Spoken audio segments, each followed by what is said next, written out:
Well, I'm excited to have with me today Chris Morton. How are you doing, Chris? Doing good. Thanks, Eric.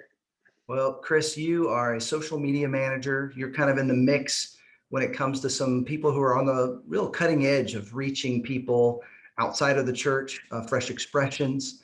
You work with Tom Wright, Dr. Tom Wright. You work with the Missio Alliance. But what are some of the things you've seen in your work reaching the post-Christian world through these organizations and others that has really just highlighted some of the uniqueness of our efforts in this world? Yeah, that's a good question. Like you said, I work a lot on social media and generally online. And I think, one thing that has really uh, I try to help people understand is a lot of times people reach out to me and say, "Hey, can I hire you to help me with my social media?" And generally, what I tell them is, you don't need a social media strategy. You need a really strong content strategy, and you use social media to get that out. And here's what I mean by that: is that there are some people who can get famous on the internet or get famous on a specific platform. And usually it's for one of two reasons. Either they've really mastered it early on, like they've figured out how to make a beautiful Instagram picture early in the Instagram days, or they're really, to be honestly, divisive, sarcastic, angry, picking fights. Social media really is easy for people who come in with those voices. But there is another group of people who are looking to social media to help them with tangible problems that they have in their day-to-day life or in their career, in church world with their ministry. So what I encourage people is to figure out who you want to talk to, what questions those people are asking, and how you can offer them value. Figure those things out, create some content that answers those questions that people have, and then disseminate that on social media. So when you ask specifically, what about post-Christian world? I think there's a few different angles that you can talk about it. For one, here's one thing I appreciate about what you do, Eric, is that you're talking about post-Christian, and I think that's really important to really like zone in on that word, that prefix post, right? Because in the US or North America, and I would say in a lot of ways, most of the world, there's no such thing as an unchristian or a pre-Christian.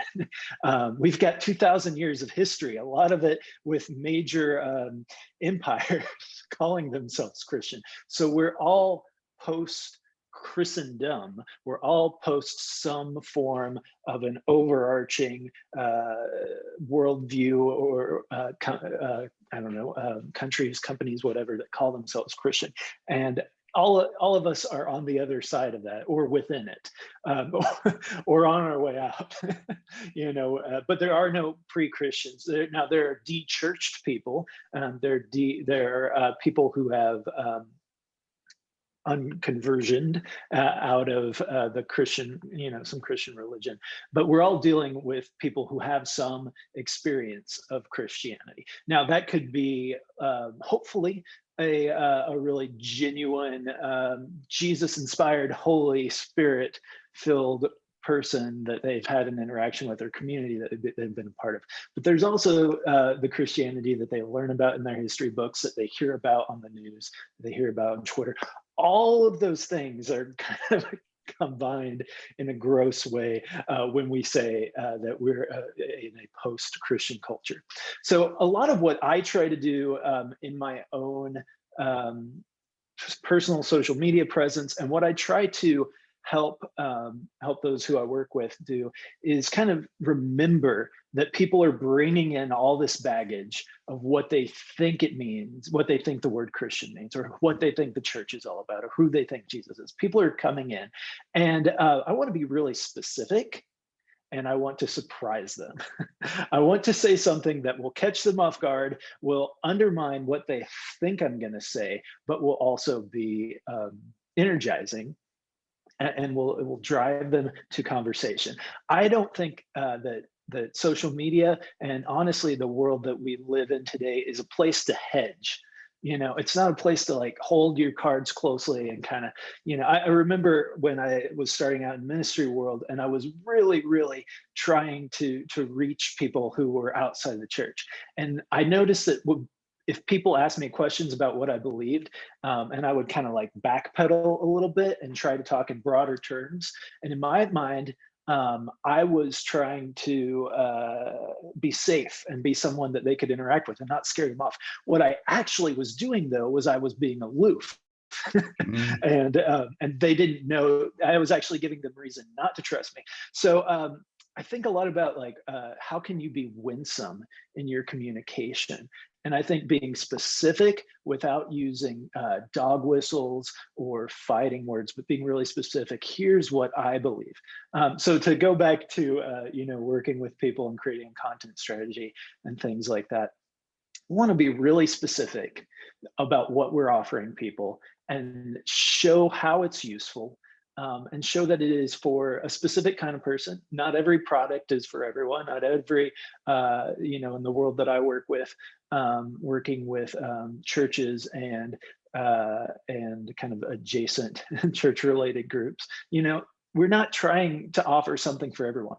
So let's know who we're talking to, and let's be specific about what we can offer them, and let's kind of try to do it in a way that is winsome and invites people into curiosity themselves. And just don't be a jerk about it. Just don't be a jerk about it. And the last thing I'd say is like, offer a next step. Offer people a chance to listen to what you're doing, and then think through, okay, what that would that be? What would that mean for me? What would that mean for my life? And I think, Eric, that you can get all of this from Jesus, right? So if you look at, take some time to just read through the Gospels and consider how Jesus communicates. And what's interesting is that because we believe that Jesus is God, right? That means there has to be consistency. The things he teaches has to line up with how he teaches it, right? So, for instance, Jesus teaches to turn the other cheek, but then he'll go. That's his like direct didactic teaching. Then he turns and he shares. He shares these stories, right? These parables. And what is that? Well, that he teaches that you should not engage in violence, and then he activates people's imagination of what that could look like. He doesn't tell them they're wrong. He doesn't shame them for doing it the wrong way. He says, "Turn the other cheek," and then let me tell you a story. Where do you find yourself in that story? And that's Jesus' communication style, right? It embodies the values that he's teaching. So I would encourage people to think about what are the values that Jesus has? How did he embody it? Now, how would you apply that? You can't cut and paste, but how would you take those values and live them out on Twitter? How would you take those values and live them out on Instagram? I like it. Yeah, that's very helpful. Talk a little bit about Fresh Expressions. You really intrigued me with some of their efforts of trying to reach people outside of the church in a completely different way. Talk about that. Yeah. Yeah. Well, there are a lot of people. Well, let me put it this way. Um, you've probably been to a church, or maybe even been the pastor of a church that had a sign that said something about how all are welcome, right? And most churches want to say that, want to be able to say that, right? Well, so we're recording this after vaccines are out, and like a lot of COVID stuff has already changed. But I remember early on, I heard a story about a church in rural Texas that started meeting on Zoom at the beginning of the lockdown. It was a handful, half a dozen septuagenarians, and one individual in the church had been blind most of their life. And they started meeting on Zoom. Well, a week and a half, 2 weeks, like the third Sunday in lockdown, they've got 40 or 50 blind people calling in to this Zoom church liturgy. Now, why is that? That church, if you would have found them before, they would have said, all are welcome, right? But there was something about where they were meeting that was not actually available to the people. So they would have said to those 40 blind people, like, you're welcome. This is a really welcome place. We're nice people. The coffee's great. The songs are fine. And we're going to love you. But those people couldn't get there. They couldn't get there, but they could get into a different context that worked for their abilities. Okay, why do I tell you that example? What Fresh Expressions does is we work with established churches and we tell you what you're doing on Sunday is great. And we want you to actually get better at it, right? If you're a Presbyterian who has a high church liturgy, like we want you to do the best Presbyterian high church liturgy that you can. But we also want you to think about the people who can never get into that space on Sundays. Maybe they work on a Sunday. Maybe they would love Presbyterian high church liturgy, but they work on Sundays. Are you willing to do church in a place that they can come? One of the things that's been going on with COVID is people taking off for the weekends and doing their own thing and camping, like the amount of people that are out and about. And I'm telling you, a lot of churches are going to have a hard time convincing people that they should come to a building on Sunday instead of camping. What if you had a expression of church that was meeting around a campfire on Saturday nights, and you were engaging with people where they were doing their life? So the big idea with Fresh Expressions is we teach established churches how to explore and experiment with creating new faith communities, new communities of Jesus in kind of these other contexts besides the traditional Sunday gathering. That's great. I mean, I remember when we were talking about this once before. This was, of course, before COVID, but I Right? imagine they're going to be going back to that if they haven't already. But even almost like a dinner club that kind of turns into this community talking about Jesus. Talk about how you've seen some of those work well. Yeah, so there's a movement that we work with that started out of Seattle, and they were a 90-year-old Pentecostal church that saw the writing on the wall. They were dying of attrition. There was a specific date, and they started trying to do different things, and they couldn't get the music good enough to get people to come back. They couldn't have cool enough preaching or art or whatever. It just wasn't working, and they started experimenting in some other spaces. And what they found is that there were a lot of people who were hungry, like literally physically hungry, and also hungry for community. And we're very open to spiritual things. So they started offering these gatherings where they would offer a meal in a community center, often in a lower income area. They would offer a meal in a community center. And then, 30, 45 minutes into the meal, they would say, hey, if you guys want to stick around, we're going to tell a Jesus story. They would tell a very short story from the Gospels. We're going to tell a Jesus story, and we're going to talk about it. We're going to pray about how it impacts their lives. And what they would find is no one would leave. They would say, here's your chance to leave. We're going to talk about Jesus. And they would find no one would leave. They're about 10 years into this, and they now, that church that had a date on the calendar of when they were going to have to close from attrition, they now have about 15 of these dinner churches meeting throughout the Seattle area alone. And by partnering with Fresh Expressions, we've been able to train hundreds of churches in how to do this. And it's just really easy. You create a space that people for people who are hungry. And what we found is, I was describing before, Eric, those contextual groups.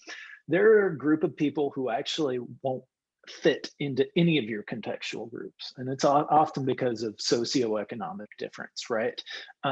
So for instance, like I'll spend some of my free time around here doing rock climbing. Austin's a great city for rock climbing. There is like only a specific socioeconomic, and I'm learning, age and family grouping that can do rock climbing. So if I were to try to start a contextual church with rock climbers, like it's honestly going to be a lot of people in kind of my similar life bracket, right? There's a group of people who, because of their finances, like will never fit into that, but they're hungry for community, and they would come to a dinner church, and they would pray with you. And we're seeing, it's amazing. What we're seeing is these churches, often very small churches, churches that would be considered on their way out, they're aging out. They're having huge success with it. Well, it's like, you've got maybe a dozen gray-haired ladies who've been cooking casseroles their entire life, right, for their church potluck. And really, we're just saying, why don't you just invite hungry people to join you for that casserole? And they're like, oh, we know how to do that. And then then share a story of Jesus, invite the Holy Spirit in that space. And they're seeing incredible communities build up. Often these very little churches who have a lot more people gathering for their dinner church than for their Sunday gathering. So it's really interesting to see that movement take off. That is really beautiful. Well, it's falling in line with what Jesus would do, having dinner with the pagans and the tax collectors. Let's Oh, talk about, in the midst of all the work that you do, what are some other creative ways you've seen folks reaching out and making a difference? yeah, I think the biggest thing is kind of having your eyes open to what's going on around you. I don't know if you've had a chance to talk to the folks from Community First here in Austin on this podcast yet, but I think they do such a great example. They started as a feeding program. They started with a handful of sandwich trucks, not even a cool trailer, just a sandwich truck, and they would drive to hot spots where they knew there would be homeless people gathered and provide food for them. Now, what they found, they started, having these, shared meals in these pop-up spaces and listening to people's stories. And what they would find is it wasn't necessarily poor choices that ended people up online. It was life circumstances followed by a lack of community, right? So they went to these people, they looked around their neighborhood to see where the people were at. Okay, we see this group of homeless people. They're always here on Thursday night. I bet they're hungry. Let's go. Let's eat with them. Let's hear their story. What do we find out? Well, we find out that it's not just food or work they need. They need the support of community. Well, I think Mobile Loaves and Fishes has been at that now for about 20 years. And about 7 years ago, they were able to get some land with the vision of building an actual community where these people could live for the rest of their lives.